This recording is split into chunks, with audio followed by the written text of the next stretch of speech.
Hello नमस्कार साथियों, GCP science classes में आपका हार्दिक अभिनंदन है।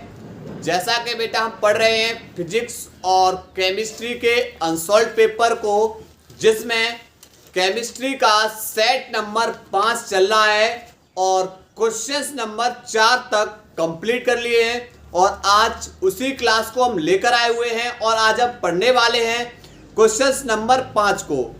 और फिजिक्स में हमारा 6वां सेट चल रहा है। 6वें सेट में हमने एक लेक्चर को अपलोड कर दिया है, बहुत ही जल्द दूसरा लेक्चर भी अपलोड करेंगे।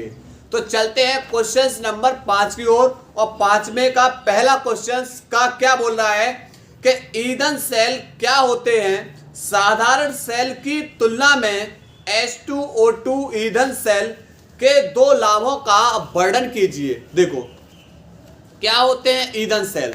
देखो बे गैल्वेनी सेल जिसमें मेथेनॉल, मेथेन, उसके बाद हमारा हाइड्रोजन आदि की जो दहन ऊर्जा है, इस दहन ऊर्जा को सीधे विद्युत ऊर्जा में बदल दिया जाता है। क्या कहलाएंगे? ईंधन सेल कहलाते हैं। इन सेलों को इस प्रकार बनाया जाता है जिससे हम क्या कर सकें, ईंधन की आपूर्ति कर सकें। और ईंधन की आपूर्ति करेंगे तो विद्युत धारा निरंतर प्रवाहित होती रहेगी। इसमें क्या होता है, इसमें जो ईंधन है वो ईंधन को सेल के अंदर न रखकर ईंधन की उपस्थिति में, यानी इसे क्या करेंगे, ईंधन की उपस्थिति में विद्युत धारा का निरंतर प्रवाहित करते हैं। देखो क्या लिखा है बे गैल्वेनिक सेल जिनमें ईंधनों जैसे हाइड्रोजन, मेथेन, मेथेनॉल आदि की जो दहन ऊर्जा है, दहन ऊर्जा को सीधे विद्युत ऊर्जा में परिवर्तित किया जाता है, ईंधन सेल कहलाते हैं। इन सेलों को इस प्रकार बनाया जाता है कि ईंधन सेल की आपूर्ति लगातार की जा सके जिससे धारा निरंतर प्राप्त हो। इन सेलों में ईंधन सेल को सेल के अंदर नहीं रखा जाता है, बल्कि बाह्य स्रोत की सहायता से ईंधन की आपूर्ति की जाती है। 2 लाभ। पहला लाभ यह है कि ये बेटा कभी भी मृत नहीं होते, कभी भी बेटा ये नष्ट नहीं होंगे, यानी ईंधन सेल की सतत आपूर्ति होने के कारण ये सेल कभी मृत नहीं होते। दूसरा, इनकी कार्य क्षमता अन्य ऊर्जा संयंत्रों की अपेक्षा कैसी होती है, उच्च होती है। इनकी जो दक्षता होती है वह 70 से 80% होती है, जिसे कितना बढ़ाया जा सकता है, जिसे बढ़ाकर 95% किया जा सकता है। नोट करेंगे 5 के पहले खंड को, उसके बाद बेटा दूसरे खंड में सवाल है, नोट करेंगे, उसके बाद तब करा रहे हैं। इसके बाद बेटा इसी का सेकंड पार्ट दे रखा है सवाल। और सवाल में बेटा निम्नलिखित सेल के विद्युत वाहक बल यानी EMF की तो गणना पूछी है। उसके बाद बेटा ये एक समीकरण दे रखा है और मान दे रखे हैं। क्या दे रखे हैं? मान दे रखे हैं। सबसे पहले देखो यहां से क्या है समीकरण। देखो EMF बराबर क्या होगा, EMF बराबर होता है E नॉट सेल माइनस 0.0591 बट्टे N log 10 एनोड और बट्टे में कैथोड, एनोड बट्टे में कैथोड। ये किसका समीकरण है? ये हमारा है नेर्नस्ट समीकरण, नेर्नस्ट समीकरण से। अब नेर्नस्ट समीकरण क्यों लगाया? क्योंकि इनकी जो सांद्रताएं दे रखी हैं वह मोलर में, देखो बेटा इनकी सांद्रताएं दे रखी है, क्लियर। लेकिन यहां पर हमें ई नॉट सेल नहीं पता, तो ई नॉट सेल बराबर होता है E naught cathode minus E naught anode, E naught cathode minus E naught anode. ये मान माइनस 0.0591 बट्टे N log 10 एनोड और बट्टे में बेटा किसको लगाना है? कैथोड को।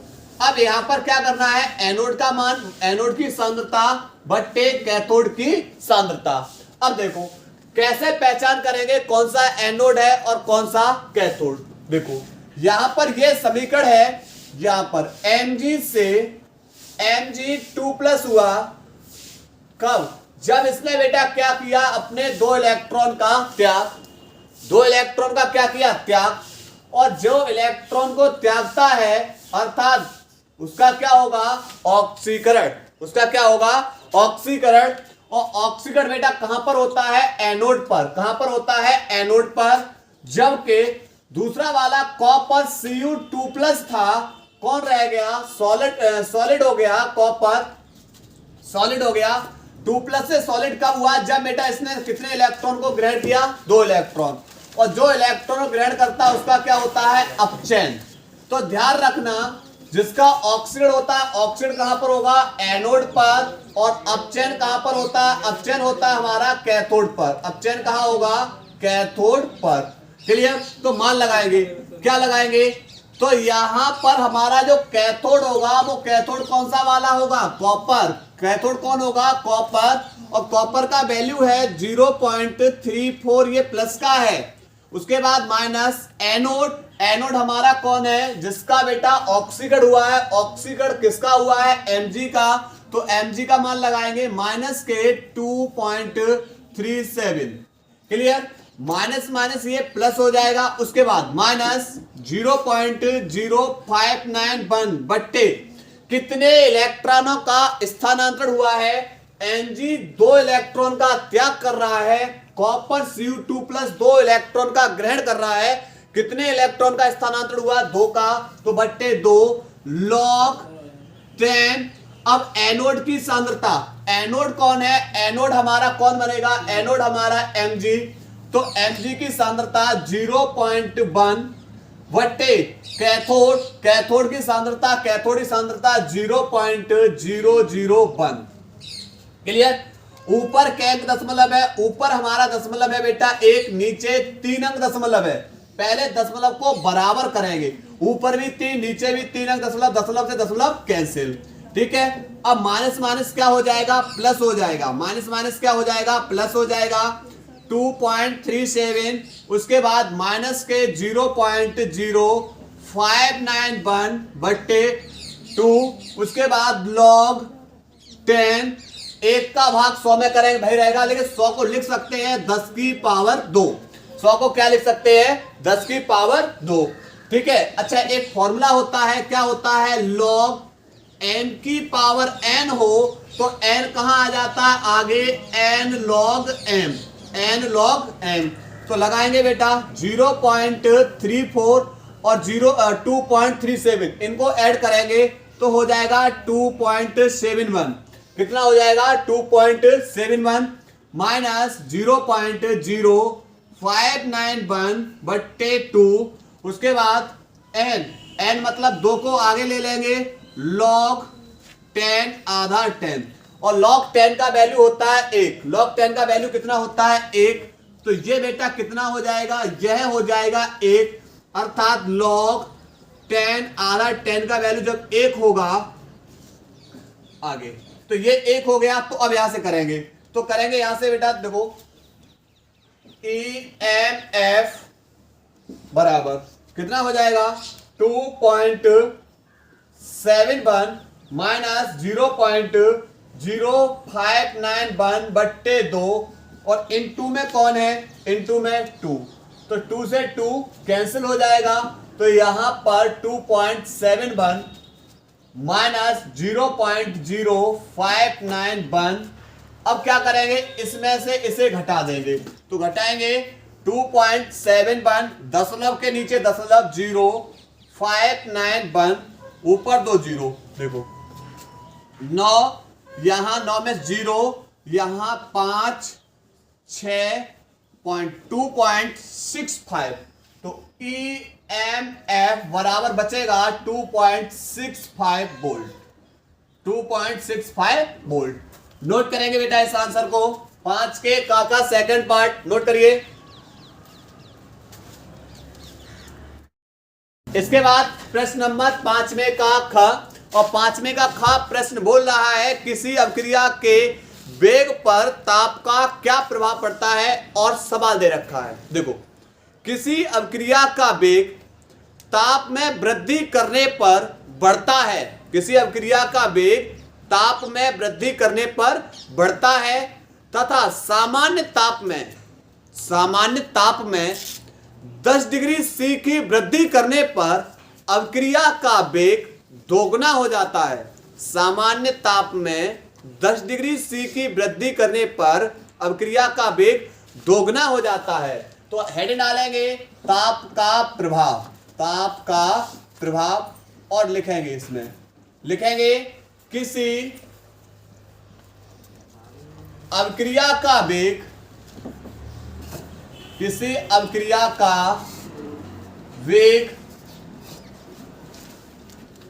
ताप में वृद्धि करने पर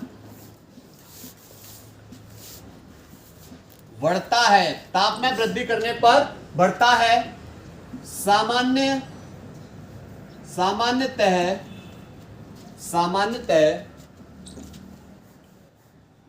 10 डिग्री सी ताप में सामान्य ताप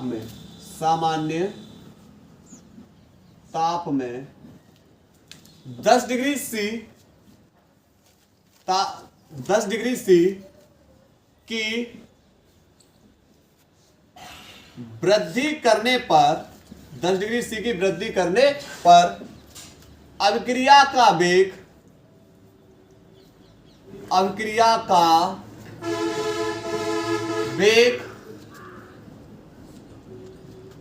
दुगना हो जाता है।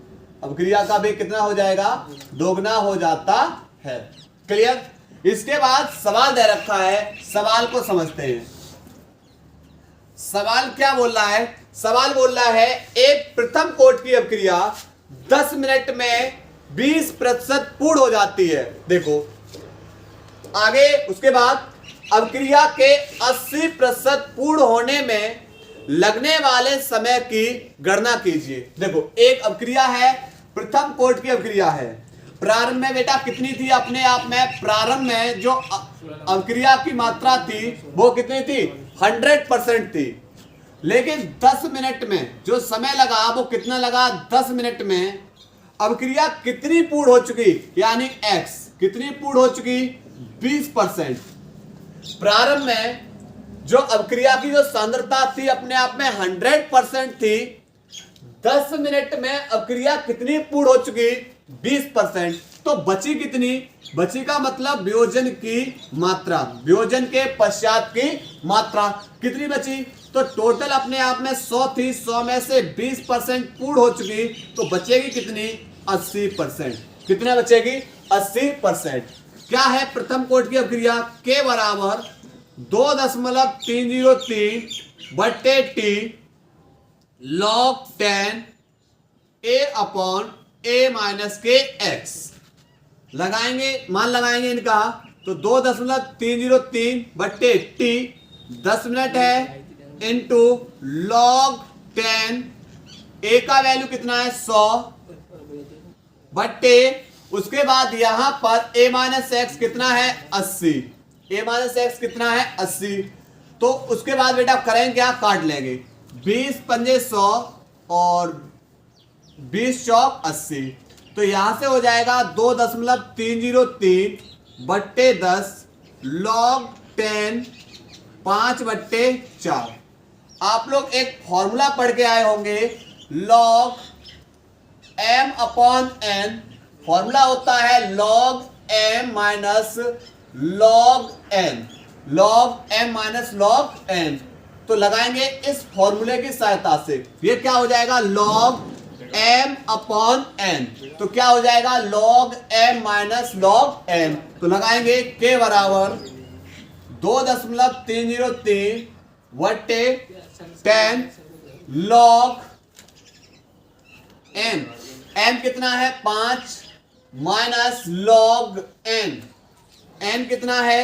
n हमारा 4, log n की जगह कितना लगा देंगे? 4। अब देखो, अब लगाएंगे इनके मान।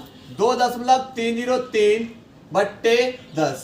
log 5 का वैल्यू 0.699 0.699 माइनस log 4 का वैल्यू 0.6020 0.6020। अब करना क्या है, इसमें से इसे घटा देंगे, तो घटाएंगे तो 0.699 में से घटा देंगे 0.6020, तो यहां बचेगा 7 9, तो 0.0 बट्टे 10 इंटू 0. बचेगा 0.097, ये बेटा मान बचेगा इसका। क्लियर। और इसे क्या करेंगे, ये बना लिया हमने के का मान। किसका मान बना लिया, के का मान बना लिया। इसे बना देंगे समीकरण नंबर 1। क्या बना दिया, समीकरण नंबर 1। आगे पूछा है कि अभिक्रिया के 80% पूर्ण होने में लगने वाले समय की गणना कीजिए, यानी सेकंड पार्ट है इसका। सेकंड पार्ट क्या है, सेकंड पार्ट इसका बोल रहा है कि देखो प्रारंभ में अभिक्रिया अपने आप में 100% होगी। प्रारंभ में अपने आप में अभिक्रिया सांद्रता होगी, कितनी होगी, 100%। कितने समय में, टाइम पूछा है, अभिक्रिया कितनी पूर्ण हो जाएगी, यानी 80% पूर्ण हो जाएगी। तो फिर बचेगी कितनी, तो बचेगी a माइनस के एक्स। कितना बचेगा, a माइनस एक्स। कितना बचेगा, 100 में से कितने को घटा देंगे, 80 को, तो बचेगी कितनी मात्रा, तो 20% बेटा बचेगी। लगाएंगे फिर से फॉर्मूला। क्या है फॉर्मूला, प्रथम कोटि की अभिक्रिया का k बराबर 2.303 बट्टे T log 10 a upon a minus के एक्स। टी निकालना है, टी को के की जगह भेज देंगे, या के, देखो के बराबर हमने मान लगाया, के बराबर हमने मान निकाला है, कितना निकाला है, 2.303 बट्टे 10 इंटू 0.097 बराबर 2.303 बट्टे टी log 10। ए प्रारंभ में अपने आप में बेटा मात्रा कितनी थी, 100% थी। पूर्ण कितनी, और a माइनस एक्स कितना है, 20। तो 20 पंजे 100, 20 पंजे कितना हो जाएगा, 100। तो यहां से देखो 2.303 से 2.303 क्या हो जाएंगे, कट जाएंगे, तो बचेगा 0.097 बट्टे 10 बराबर 1 बट्टे टी log 10 5। और log 5 का वैल्यू लगा देंगे बेटा यहां से 0.097 बट्टे 10 इंटू बराबर 1 बट्टे टी log 5 का वैल्यू 0.699। अब करना क्या है, हमें बेटा इस टी का मान निकालना है, तो टी को इधर ले आए और इसको विपरीत ओर भेज देंगे। तो यहां से, या ये गुणा में है, दूसरी ओर जाके किस में हो जाएगा, भाग में। तो 0.097 बट्टे 10 इंटू 0.699 बराबर 1 बट्टे टी। टी को निकालना है, तो जब टी को पलटेंगे तो ये भी संख्या क्या हो जाएगी, पलट जाएगी। तो टी बराबर हो जाएगा 10 इंटू में 0.699 बट्टे यहां पर 0.097। ऊपर 3 अंक दशमलव, नीचे भी 3 अंक दशमलव, कैंसिल हो जाएगा। 10 का इसके अंदर गुणा कर देंगे तो 6990 बट्टे कितना हो जाएगा, 9 बट्टे हो जाएगा 97। अब करना क्या है, इस 97 का भाग दे देंगे, हमारा आंसर आ जाएगा। 97 का भाग करेंगे 6990, 9 सत्ते 63, 7 7 सत्ते 49, और 7 ने 63 और 4 67, बचेगा यहाँ 0, यहाँ 2 0, 9 दूनी 18, 7 दूनी 14, और 9 दूनी 18 और 1 19, 6 बचेंगे। और उसके बाद 10 लगाएंगे 0, भाग टूटे बिंदी फिर 0, और 9 सत्ते 63, 9 सत्ते 63 ज्यादा हो जाएंगे, 9 5 9 6 54, यानी 72.06 और यहां पर मिनट है तो यहां पर भी किसको लिख देंगे, मिनट को। किसको लिखेंगे, मिनट को। क्लियर, नोट करेंगे बेटा इस सवाल 5 में के खा को।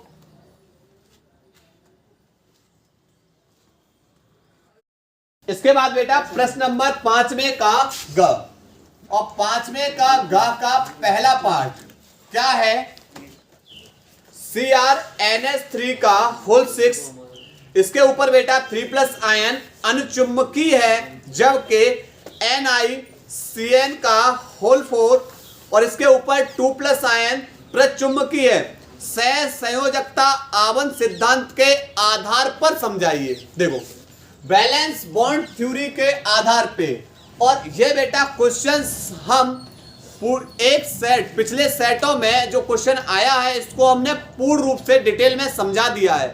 अब करते क्या है, देखो यहां से ये है CrNH3 का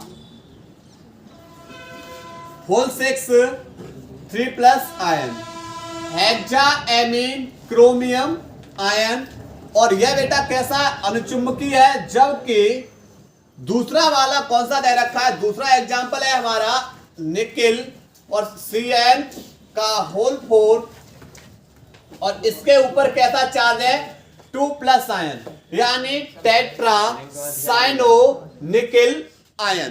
बैलेंस बॉन्ड थ्योरी के आधार पे बताना है कि यह अनुचुंबकीय है और यह क्या है, प्रचुंबकीय। सबसे पहला काम है इनकी ऑक्सीकरण संख्या निकालना। पहला काम क्या करना है, इनकी ऑक्सीकरण संख्या निकालना।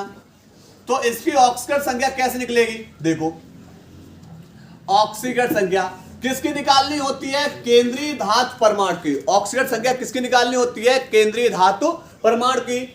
अब चूंकि बेटा यहां पर क्रोमियम की ऑक्सीकरण संख्या निकालनी है तो क्रोमियम को हमने क्या मान लिया, X प्लस NH3 हमारा उदासीन लिगेंड है। NH3 हमारा कैसा है, उदासीन लिगेंड है, और उदासीन लिगेंड की ऑक्सीकरण संख्या बेटा कितनी होती है, 0 होती है।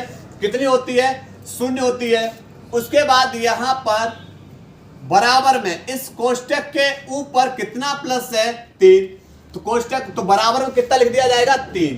तो X बराबर कितना निकला, इसका 3 निकला। अब इस ऑक्सीकरण संख्या का हमें क्या करना होगा, इलेक्ट्रॉन विन्यास। तो क्रोमियम दूसरा स्टेप करना होगा इसका इलेक्ट्रॉन विन्यास।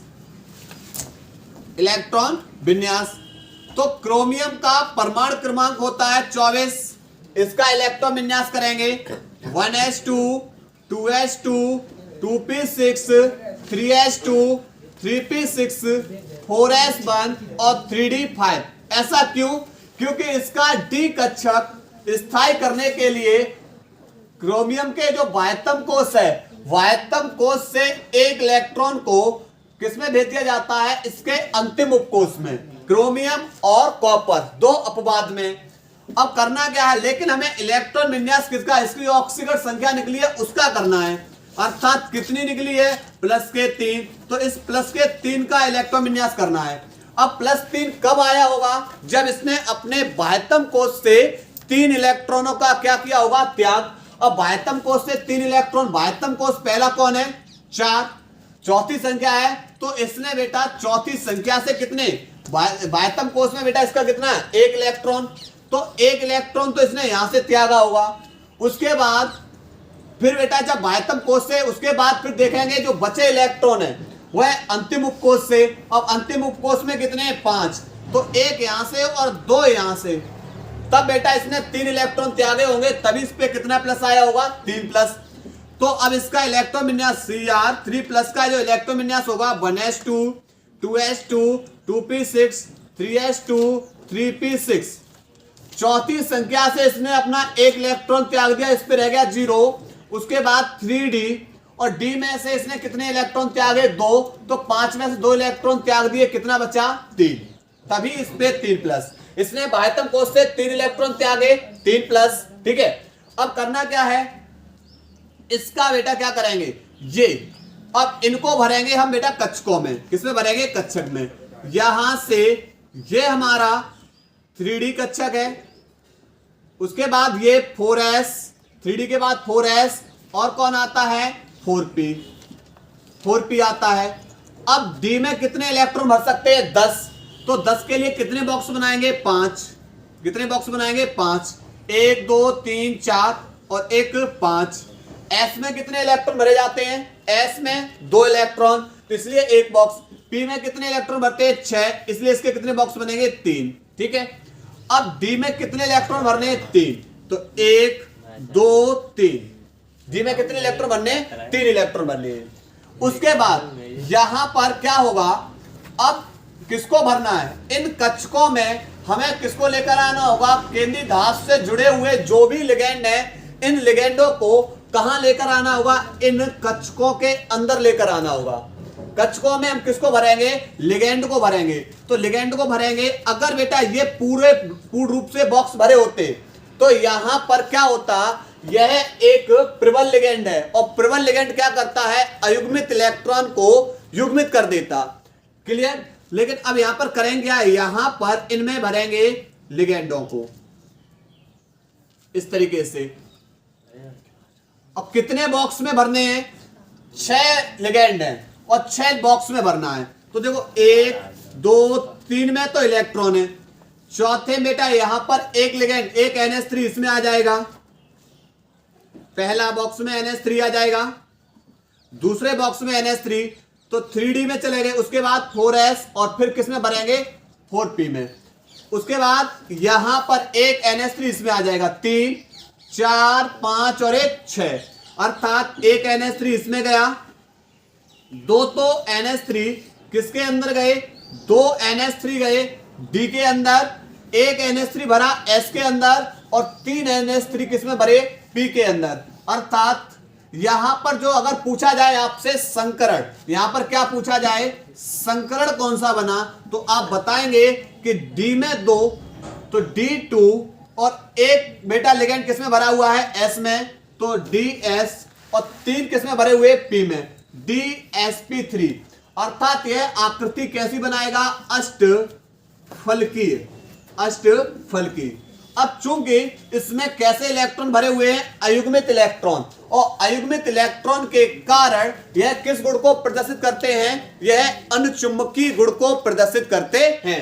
तो अयुग्मित इलेक्ट्रॉन के कारण किसको प्रदर्शित करेंगे? अनुचुंबकीय गुण को। उसके बाद दूसरा वाला इसका करना है। सबसे पहले ऑक्सीकरण संख्या, ऑक्सीकरण संख्या, इसके ऊपर चार्ज होगा 2- का। देखो निकिल का सबसे पहले केंद्रीय धातु परमाणु की ऑक्सीकरण संख्या निकालेंगे। उसके बाद एक Cn पे 1- पर Cn है कितने? 4, 4 से गुणा बराबर इसके ऊपर चार्ज कितना है? 2-, तो 2- के। ठीक है, तो प्लस माइनस माइनस का हो जाएगा, तो 4 एकम 4 बराबर -2, -4 दूसरी तरफ जाके +4, तो 4 प्लस के और -2, अर्थात x बराबर कितना निकलेगा? 2। x बराबर कितना निकलेगा? 2 निकलेगा। अब इस निकिल का क्या करेंगे? इलेक्ट्रॉन विन्यास। निकिल का क्या करेंगे? इलेक्ट्रॉन विन्यास। और इलेक्ट्रॉन विन्यास करेंगे। निकिल का परमाणु क्रमांक होता है 28। निकिल का परमाणु क्रमांक कितना होगा? 28 होगा। तो इसका इलेक्ट्रॉन विन्यास 1s2 2s2 2p6 3s2 3p6 4s2 और 3d8। अब यह क्या करेगा? निकिल जो ऑक्सीकरण संख्या निकली है, हमें इलेक्ट्रॉन विन्यास उसका करना है। कितनी निकली है? 2। तो इसके ऊपर कितना प्लस आएगा? 2+। अब 2+ कब आएगा? जब यह अपने बाह्यतम कोश से कितने इलेक्ट्रॉनों को त्याग करेगा? 2 इलेक्ट्रॉन का त्याग। बाह्यतम कोश कौन है? चौथी संख्या। तो चौथी संख्या से अपने 2 इलेक्ट्रॉन का त्याग कर देगा। 1s2 2s2 2p6 3s2 3p6, चौथी संख्या से 2 इलेक्ट्रॉन त्याग देगा, तो चौथी संख्या में कितने इलेक्ट्रॉन रहेंगे? 0। उसके बाद 3d8। अब इन इलेक्ट्रॉन विन्यास को किसमें भरेंगे? कक्षकों में भरेंगे। तो कक्षक में भरेंगे तो पहला कौन सा लेंगे? 3d, क्योंकि d में इलेक्ट्रॉन प्रवेश कर रहे हैं। 10 भरते इलेक्ट्रॉन, इसलिए इसके कितने बॉक्स बनाएंगे? 5। उसके बाद फिर बेटा कौन सा? उसके बाद 3d के बाद आएगा 4s और कौन आएगा? 4p। कौन आएगा? 4p। p में भरते हैं 6 इलेक्ट्रॉन, इसलिए 3 बॉक्स बनाएंगे। s में भरते हैं 2 इलेक्ट्रॉन, इसलिए 1 बॉक्स।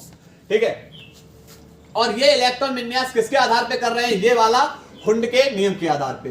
अब करना क्या है, पहले डी कक्षकों में इलेक्ट्रॉन भरेंगे, 1 2 3 4 5, उसके बाद 6 7 और 8, 6 7 और 8 हो जाएगा। क्लियर। अब डी कक्षक में जब इलेक्ट्रॉन विन्यास भरे, अब इलेक्ट्रॉन विन्यास भरने के बाद फिर हम क्या लेकर आएंगे, इन लिगेंडों को, केंद्रीय धातु परमाणु से जुड़े हुए लिगेंड हैं, इन लिगेंडों को भरेंगे इनके अंदर।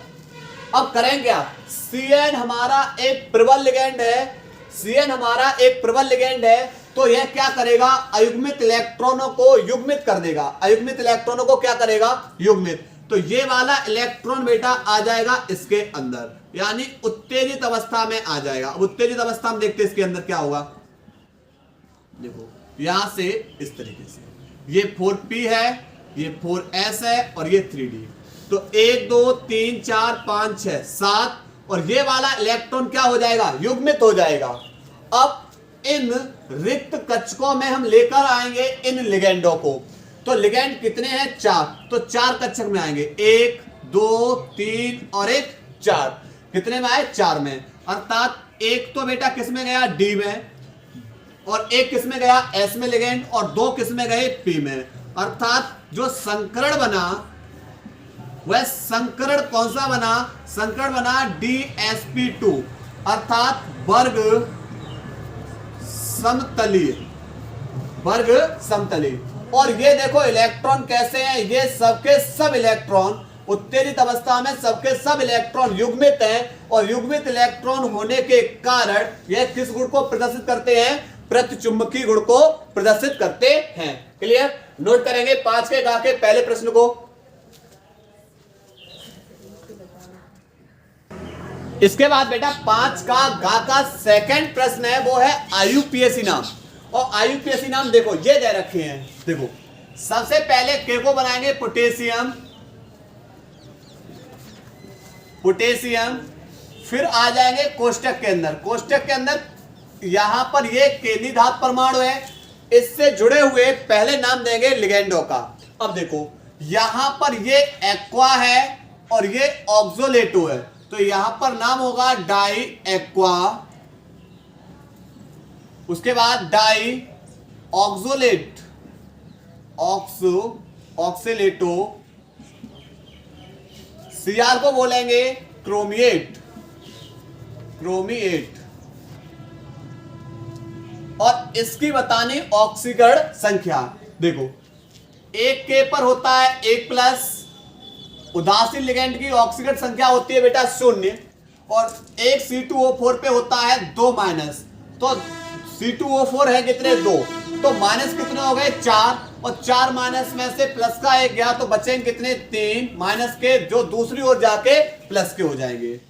इसी प्रकार दूसरे का नाम होगा, इसका नाम होगा टेट्रा, NH3 को बोलेंगे एमीन, उसके बाद क्लोरो, नाइट्रो,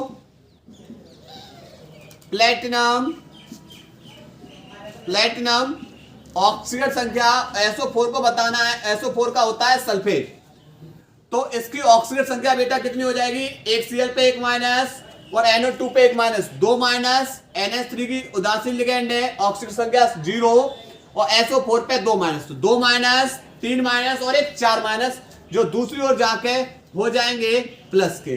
क्लियर। और बहुत ही जल्द ये आयुपीएसी का जो उपसय संयोजन यौगिकों का जो नामकरण है एक वीडियो लेकर आएंगे और आपके सामने लाइव क्लास में इसको कंप्लीट करा देंगे। ठीक है, नोट करेंगे।